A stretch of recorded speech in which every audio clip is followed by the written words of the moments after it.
this is our unofficial final inquiry project presentations for our Fulbright Distinguished Award in Teaching experiences. There are 4 of us here in the Netherlands. And so you'll hear from all 4 of us. We'll present our projects. Tomorrow, we present our projects at the Ministry of Education in The Hague. And so those are our official ones. So this round is us practicing our presentations, getting feedback with it, and then also being able to record them to be able to send off to our districts. So this is the 4 of us, and you'll hear us each introduce ourselves as we go through one by one with our presentation. So I'll save that. A little bit more about the Fulbright Distinguished Award in Teaching. I know everyone here has heard from us in various capacities about this experience, and some of you probably know in depth, if you're closer proximity to us, exactly what this is about. And some of you are like, well, my friend is doing this really cool thing in the Netherlands, and I don't really know what they're doing, but I'm really happy for them. So here's a little bit about what this program is. So Fulbright Distinguished Award in Teaching is an opportunity to spend 3 to 6 months abroad in a number of countries. So we applied directly to the country we want to go to. So we all applied to the Netherlands, and we're all K-12 teachers. While we're here, the goal is to learn about the culture, learn about education, and then dive deep into inquiry projects, which is what we're going to be presenting to you today. And then when we return home, it's expected that we are sharing our learning with colleagues and with the wider teaching community within our professional learning networks. All right, so my inquiry project is called Using Technology to Build Bridges in Science Education Between School and the Community. So my name is Mari Venturino. I am a middle school science teacher from San Diego, California. And my host institution is the University of Twente.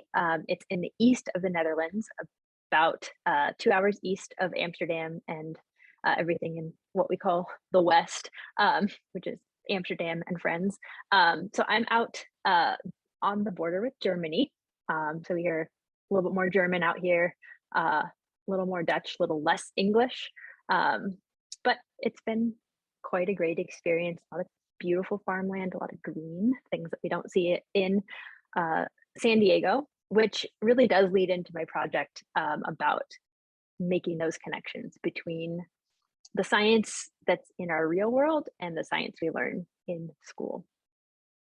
So my inquiry project really comprised 3 different activities. So the first was school visits.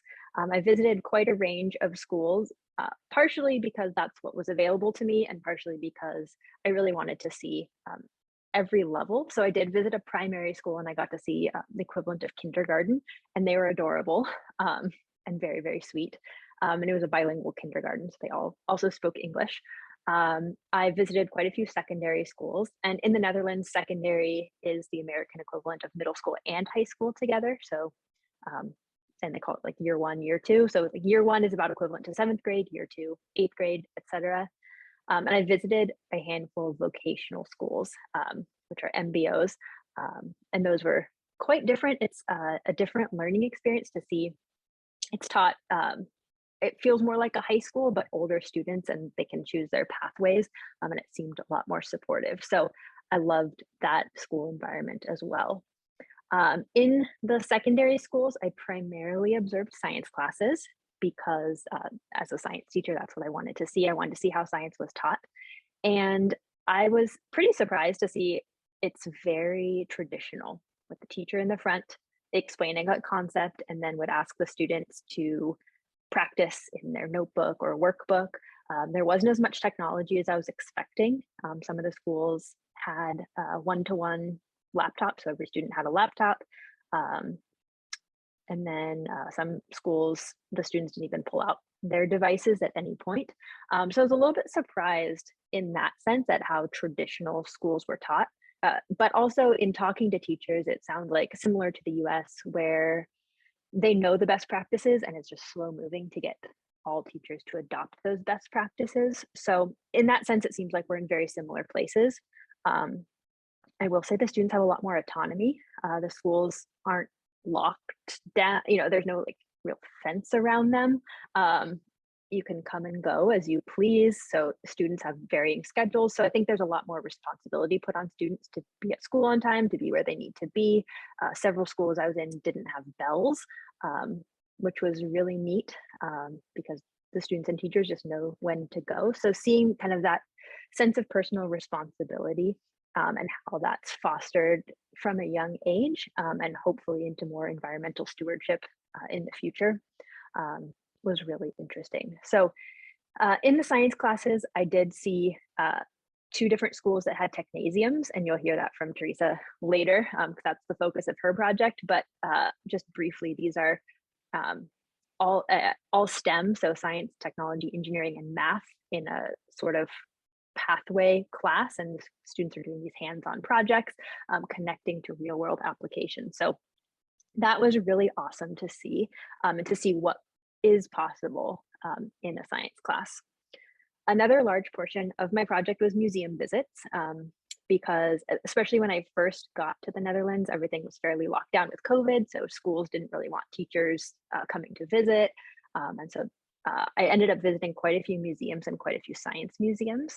And I love how so many topics are not off limits. You know, they go into human anatomy, they go into human reproduction, they go into life and death, just as normal topics, whereas in the US it's a little bit more taboo. So really fostering the kind of the inquiry mindset.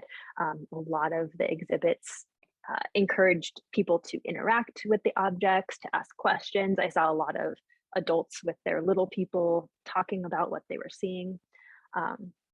And so I really enjoyed those experiences and seeing how science can be inviting for people. And then lastly, I took some coursework on citizen science, which is where my project has led to. And so I took a master's level course offered for free through University College London on the theoretical foundations of citizen science and also the practical level of citizen science. So it's definitely geared towards practitioners and scientists creating citizen science projects, but I really enjoyed looking at the academic aspect of this. So I'm going to really focus on the citizen science aspect of my project because that's what I'm really excited about, and I think it's applicable for both American and Dutch teachers and teachers everywhere, and us as humans and as people. So I, in between my school visits, which I think all of us had a hard time getting those arranged, so there was gaps between school visits, so I got to spend a lot of time doing citizen science. And when the weather was nice, I was able to go outside and participate in quite a few projects because I'm still a California girl. So if there was rain in the forecast, I was not as excited to go outside and do some observations. But I loved learning Seek and iNaturalist. So Seek is an app that you don't need to log in for, but you can use your phone to take a picture of an organism and it will do its best to identify what it is.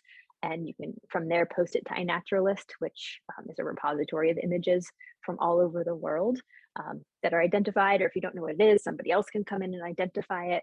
And then that data is actually pulled for quite a few citizen science projects.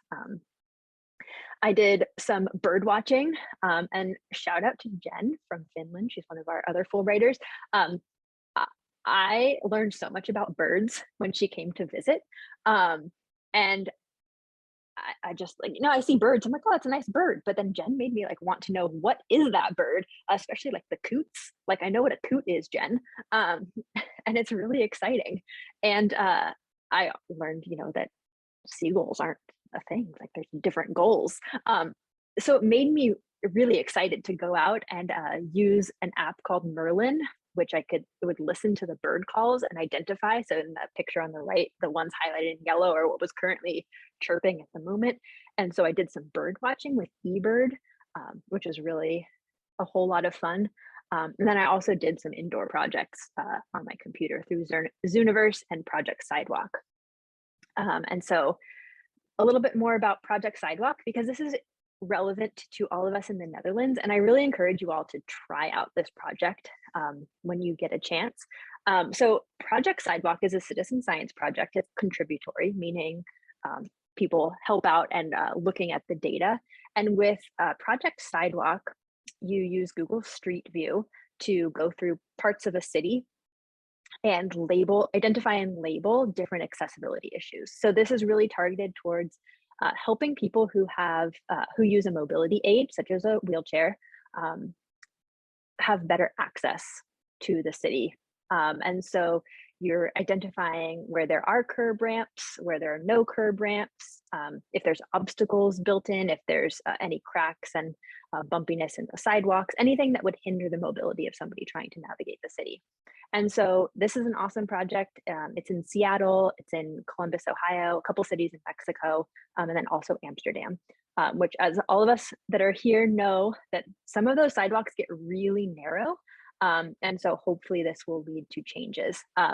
The Amsterdam project is actually co-run with the government of Amsterdam. So, it will lead to changes. So I encourage you all to try it. It's pretty easy to get started. It walks you through a whole tutorial at the beginning. And this is a way that we can use our abilities.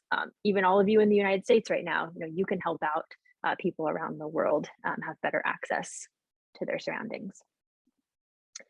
And so taking all of this, especially citizen science knowledge and learning, I created a website that has all of the citizen science resources that I curated. So I found a lot of articles, a lot of videos, and different things throughout the world. And then also I created 3 lessons that incorporate citizen science and are tied to next generation science standards. So they're targeted for middle school, but they can very easily be used for upper elementary. They could be used in high school in a variety, for summer learning. For those of you that have little people and big people at home, they could be fun activities for the summer as well.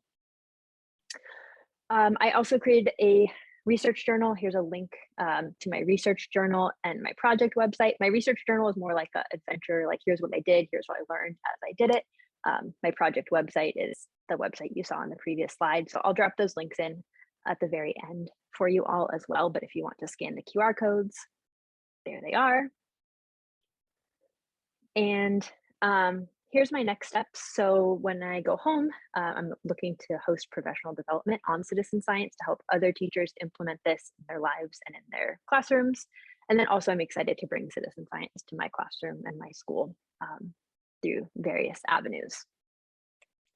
So I leave you with this, a little call to action. I know I said Project Sidewalk was awesome and I encourage you to do this, but if you want something even easier, something you could learn how to do in 2 minutes and run with, Squirrel Mapper is an awesome citizen science project on Zooniverse. You're classifying squirrels. So I encourage you to find Squirrel Mapper on the Zooniverse website and give it a try.